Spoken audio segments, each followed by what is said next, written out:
Ya, Terus? nanya tentang Trinitas gini, coba deh Papa selalu pikirin gitu kan. Maksudnya Tuhan itu satu tapi jadi tiga, Bapa, Anak, dan Roh Kudus tuh gimana ceritanya gitu. Mengejutkan, anak perempuan satu-satunya dari keluarga pendeta GBI justru memilih masuk Islam. Tak ada yang menyangka di tengah keluarga besar yang dikenal sangat taat beragama, dengan ayah sebagai pendeta di Papua, dan bahkan sang kakek juga seorang pendeta. Putri tunggal dari 5 bersaudara ini justru mengambil keputusan yang sangat mengejutkan memeluk Islam. Perjalanan spiritualnya bukan tanpa tantangan. Dibesarkan dalam lingkungan yang begitu kuat dengan ajaran Kristen, keputusannya tentu membuat geger keluarga. Tapi apa sebenarnya yang ia temukan? Kebenaran seperti apa yang membuat hatinya mantap berislam? Mengapa justru dia, satu-satunya perempuan, yang memilih jalan berbeda dari seluruh keluarganya? Apakah ini bentuk pengkhianatan atau justru bentuk pencarian sejati akan kebenaran? Temukan jawabannya dalam kisah penuh haru dan inspirasi ini. Tonton sampai akhir. Karena setiap detiknya akan membuka mata dan menyentuh hati. Jangan sampai Anda menyesal melewatkannya. Dengar-dengar katanya anak pendeta. Iya, Pendeta mana nih? kebetulan Papa di GBI, Hah? GBI mana? di Papua, di Nabire. Papua? Iya, Jauh bener. jadi dulu kan mereka sekolah Alkitab ya. Nah, terus kemudian misionaris gitu ke sana. Oh, jadi misionaris. Iya, dari tahun 96 terus ngebangun yayasan yang di Dari 96? Berarti udah tua ya. 96 udah lahir belum? udah. Oh, udah. Belum. Jadi papanya emang sekolah Alkitab. Iya, Di dulu mana? di STT Tawangmangu. Oh, Tawangmangu. Tawangmangu. Terus habis itu jadi misionaris, Iya. dikirim ke Papua. Di sana mereka ngebangun yayasan mulai dari asrama dan sekolah. Yang ngirim gereja berarti. Anda ada bersama tim yang lain. Oh. Jadi bukan dari gereja. Jadi mereka satu tim bikin di sana, akhirnya sekarang meluas se Indonesia. Berarti dulu Villa lahir di Papua? Nggak, di Tangerang. Oh, lahir Iya, Tangerang. orang. Mamanya ikut ke Papua dulu? Iya, mamanya juga di STT Tawangmangu juga. Oh, sama-sama. Oh, ketemu di lokasi Cinlok maksudnya. Kayaknya sih. Cinlok. Sama-sama belajar ini ya, apa namanya? Jadi pendeta. Alkitab, Terus nikah. Terus jadi punya gereja di Papua. Nggak punya gereja sih. Misionaris. Bilangnya apa ya? Evangelis kali ya. Bukan pendeta yang punya gembala gitu. Tapi? Bukan pendeta yang punya jemaat. Tapi ya kalau khotbah kemana-mana ya itu Oh, sebutannya oke. apa itu. Jadi pendeta tembak itu maksudnya. Dia sebutannya apa? Jadi dia khotbahnya di mana-mana. Iya, hamba Tuhan. Evangelis ya berarti ya. Evangelis. Oke. Jadi di Papua berapa tahun papanya? Udah dari tahun 96 mereka Sampai? di sana. Sampai saat ini. Oh, sampai sekarang? Oh, lah kok bisa lahir di Depok? Apa? Lahir di mana tadi? Lahir Di Tangerang? Mama Ciben. Oh, Mama Ciben. Kalau yang belum tahu Ciben apa Cina Benteng? Iya, Tangerangnya di mana? di Tangerang kota. Oh, kota. Oke. Lo kalau Mama berarti sekarang juga di Papua? Iya, Berapa saudara, Villa? berlima. Berlima, nomor berapa? Pertama. Paling gede. Perempuan sendiri, Oke. iya. Yang 4 belum ada yang masuk Belum. Islam? Nah, belum. Kan Belum. baru aku. Jadi baru 4 Villa? laki-laki semua. Opa aku juga pendeta. Nah, kalau Opa punya gereja dulu di Cipondo. Oh. Opanya punya gereja, papanya Iya, pendeta. iya. Waduh, komplit dong berarti ya. Anaknya mualaf. Waktu syahadat dulu gimana? Langsung kasih tahu papanya atau Syahadat dulu baru kasih tahu. berapa lama setelah syahadat baru ngasih tahu? Sekitar 2 atau 3 bulan ya kayaknya. Oh, 2-3 bulan, nggak langsung ya. Enggak. Nah, terus begitu ngasih tahu gimana? Ngasih tahu papa dulu atau mama dulu? Bareng karena Oh, mereka bareng. udah curiga nih, anaknya udah nggak bener nih kayaknya gitu kan. Nggak bener. Terus habis itu telepon, habis itu ngobrol kan. Terus aku bilang gini, kita diskusi ya, aku bilang itu, bukan jangan debat gitu ya. Diskusi, aku tanya, dia bilang, kenapa kamu terakhir gereja kapan, kata dia gitu. Kayaknya yang 2 tahun lalu itu yang sama papa sama mama, mereka kan kadang Natalan kan kesini ya, Kesini, dari oh. sana gitu. Nah habis itu, ya kenapa udah, iya karena aku ngerasa nggak punya koneksi lagi gitu dengan, jadi ibadah hanya sekedar rutinitas, tapi ya hambar gitu, nggak punya rasa apa-apa gitu kan. Jadi terakhir, kok lama banget gitu, iya gitu. Terus sekarang kamu mana gitu? Iya aku mempelajari yang lain, aku bilang lagi mempelajari yang lain. Terus ngobrol-ngobrol gitu. Itu padahal udah syahadat tuh? Udah. Bilangnya masih mau belajar yang lain gitu. Lagi mempelajari yang lain. Terus? Terus dia bilang, apaan agama apa kata dia gitu, semuanya aku bilang gitu kan. Nah ya udah yang penting jangan pindah kata dia kayak gitu kan. Terus aku tanya, nah sekarang papa itu memilih Protestan itu karena apa? Aku bilang gitu. Kristen Protestan itu karena apa? Ya karena emang Yesus tuh jalan kebenaran dan kehidupan gitu kan. Di Katolik juga katanya. Jawaban gitu, ya makanya aku bilang kenapa papa milihnya nggak Katolik, kenapa milihnya Protestan gitu kan. Itu sama aja, itu kan menyembah satu Tuhan yang sama kata dia gitu kan. Cuman beda caranya aja. Aku bilang enggak dong Pak, orang kitabnya aja beda, aku bilang gitu. Terus perpecahan dari mulai Katolik ke Protestan kan itu kan ada ininya ya, ada prosesnya juga. Waktu itu Martin Luther mengeluarkan berapa tuntutan dia gitu kan, dari sebelumnya 95. Juga ada 95 dalil kalau nggak salah. Terus sebelum dan ada Ortodoks juga. Aku bilang kan kitabnya beda juga, aku bilang gitu. Nah, kenapa Papa milihnya Protestan nih? Kenapa nggak milihnya Katolik? Kalau misalkan kita ngelihatnya Tuhannya sama nih ya, aku bilang gitu kan. Papanya nggak jawab karena di Protestan kita bisa nyanyi-nyanyi, joget-joget gitu. Enggak, ya, sama aja tuh. Enggak sama kata dia gitu. Sama aja, cuman beda ini doang kata dia, beda caranya aja. Enggak apa, karena Papa kan orang Batak ya.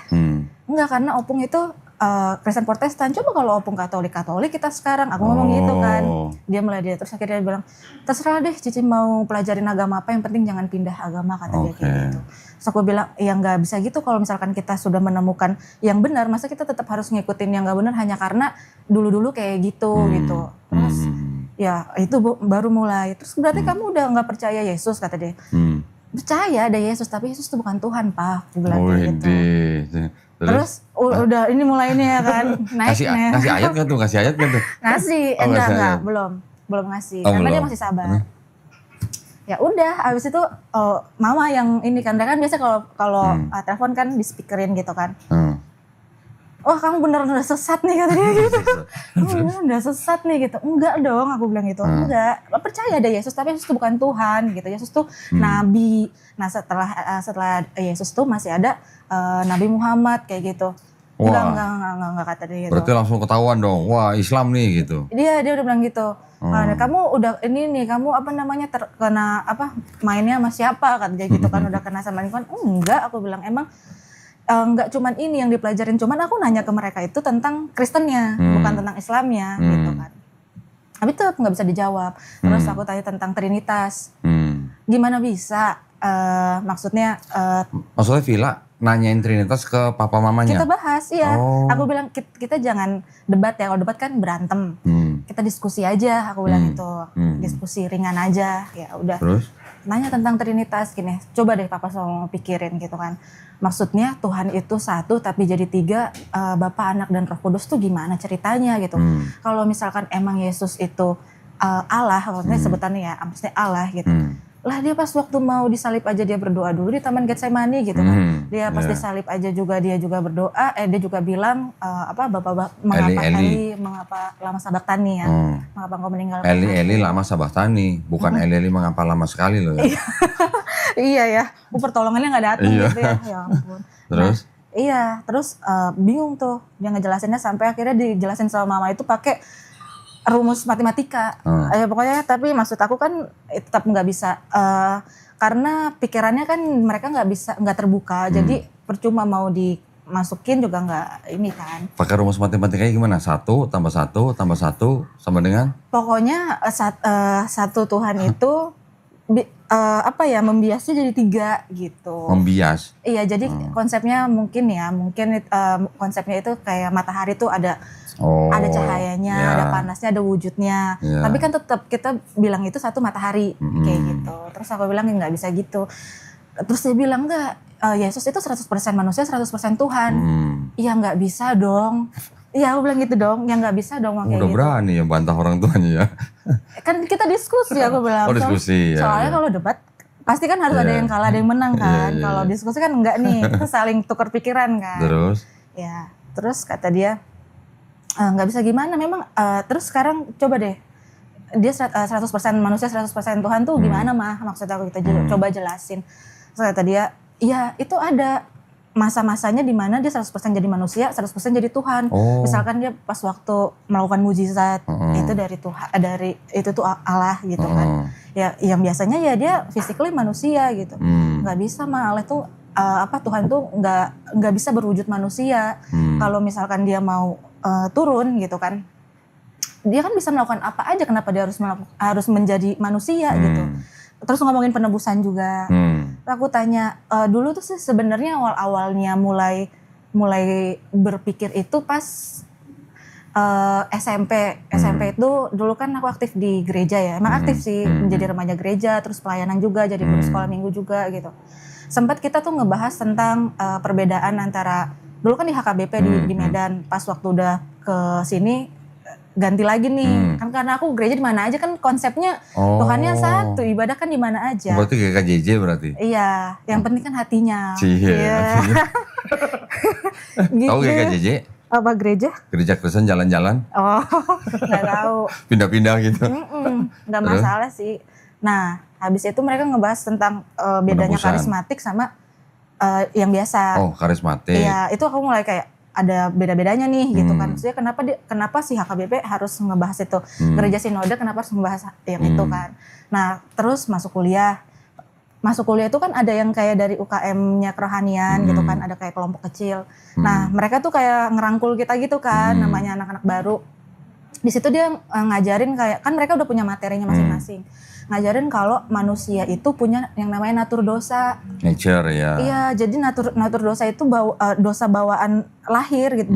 Dosa waris. Dosa waris, jadi begitu dia lahir dia udah berdosa. Iya, jadi kalau 3 hari lahir meninggal kan gimana tuh? Ya. Terus aku mikir lah, kok kayak gitu ya? Terus buat apa dong Yesus itu mati di kayu salib? Buat nembus dosa kita kalau toh kita punya dosa bawaan lahir.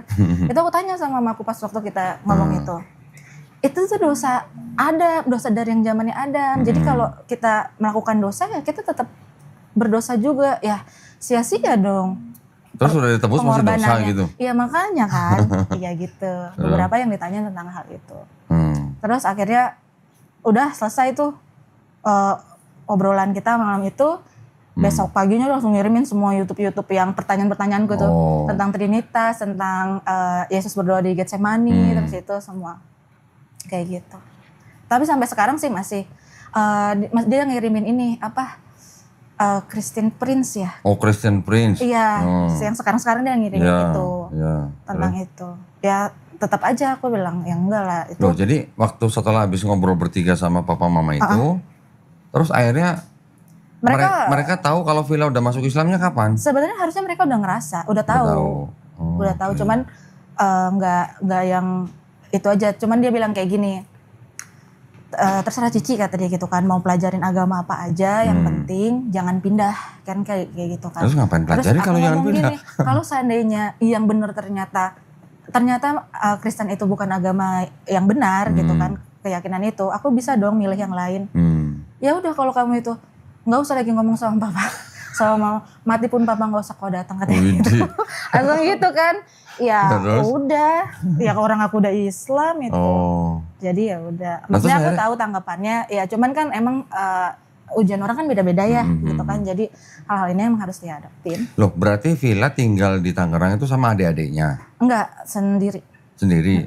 Adik-adiknya ikut papa mama? Ada yang di Malang, ada yang di Kalimantan, udah pada kerja. Udah pada keluar. Iya. Di Tangerang sendiri, papa mamanya di Papua.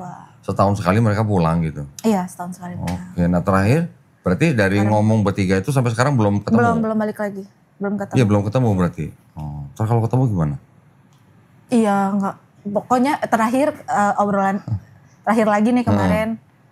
Katanya kamu udah pakai hijab ya kemana-mana gitu. Kata siapa? Mereka tuh ada aja yang nggak ngerti lah gitu. Ada mata-mata berarti di Depok, di Tangerang berarti. Iya, nggak tahu ya di media sosial juga mungkin ada kali ya. Kamu udah begini sekarang penampilannya kayak gitu kan? Iya, gitu. Nggak ada, jangan pulang ke rumah kalau pakai hijab. Kamu tuh sama aja melemparkan kotoran ke muka papa sama mama kan. Dia pendeta, sekarang dia mau khotbah, gimana jemaatnya bisa percayalah anaknya. Anaknya malah murtad. Iya gitu. Ya sebenarnya mencoreng muka orang tuanya berarti ya dianggapnya. Sebenarnya ya. ini ngomong kayak gini sok kuat sih. Sebenarnya di sisi lain sedih. Oh, menangis. Tisu. Enggak, tisu. bukan.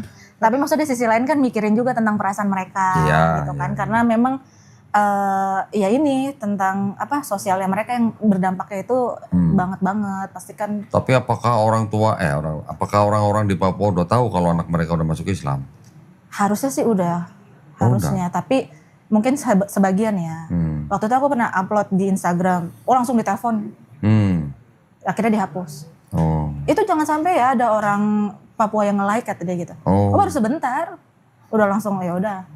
Ya kalau mau jaga perasaan orang tua, sebaiknya jangan upload di medsos lah. Iya. Itulah.